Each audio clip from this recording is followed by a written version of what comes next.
Le 12 janvier 2010, un séisme d'une magnitude de 7,3 sur l'échelle de Richter frappe Haïti, en particulier sa capitale, Port-au-Prince, et les diocèses de Jacmel et d'Enip.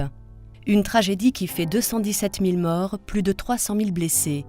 1 million de personnes restent sans abri et 600 000 autres se déplacent vers les campagnes et villes de province. Les dégâts matériels s'élèvent à 14 milliards de dollars US.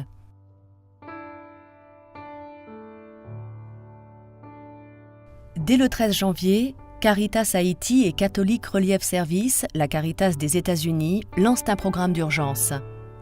Les organisations membres du réseau Caritas, dont le Secours catholique, y contribuent à hauteur de 37,4 millions d'euros.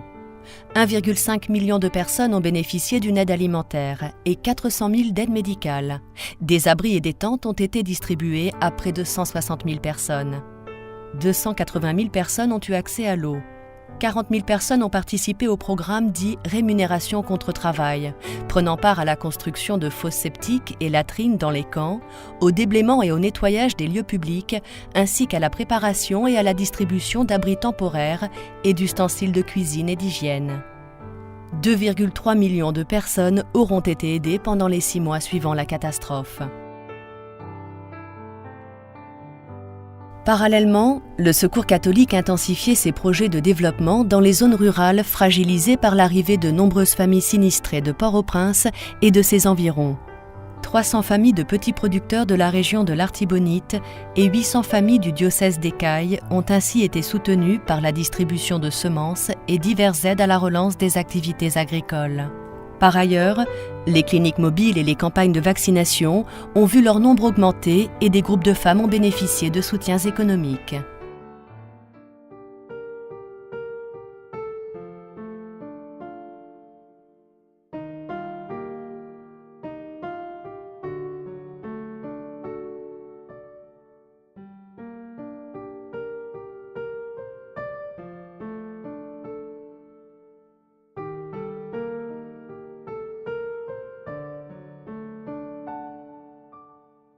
Après l'urgence, le Secours catholique s'engage dans la durée sur des programmes de réhabilitation et de reconstruction selon 3 orientations. D'abord, la sécurité alimentaire. Il s'agit d'améliorer les techniques de production agricole, d'aider à la transformation et à la commercialisation des produits, tout en protégeant les sols et en luttant contre l'érosion.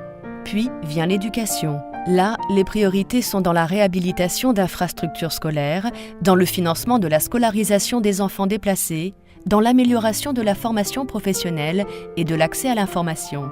Enfin, il faut reconstruire bâtiments en milieu rural et infrastructures sociales. L'intervention du Secours catholique repose sur le soutien à des partenaires locaux et le renforcement de leurs capacités, notamment en matière de gestion de projets.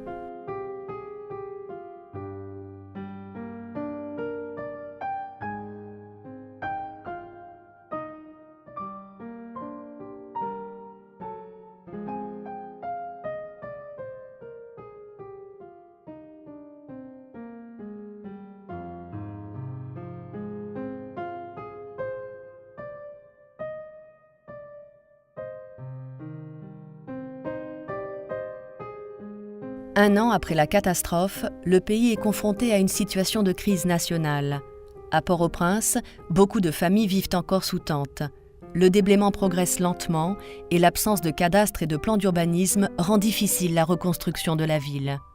La concentration de l'aide internationale dans la capitale alimente maintenant un nouvel exode rural. Dans ce contexte, le Secours catholique concentre ses actions dans les régions rurales où l'aide internationale est limitée. La dynamique de reconstruction est aussi ralentie par le contexte d'urgence sanitaire lié à l'épidémie de choléra et l'instabilité politique et sociale issue du processus électoral.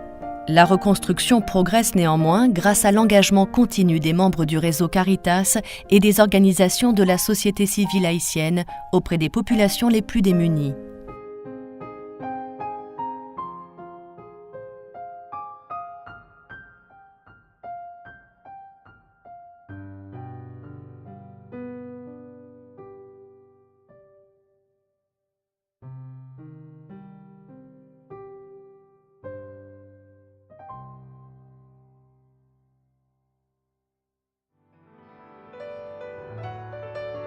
le Secours catholique a collecté 14 millions d'euros pour financer des actions suite au séisme et a engagé à ce jour 3,8 millions d'euros, soit plus d'un quart des sommes selon la répartition suivante. 950 000 euros ont été consacrés à la réponse à l'urgence. 2,4 millions ont été affectés à la réhabilitation, dont 327 700 euros en renfort des programmes de développement. Quant aux activités de suivi et de renforcement des partenaires locaux, elles ont été financées à hauteur de 450 000 euros. Merci. Grâce à vous, nous agissons.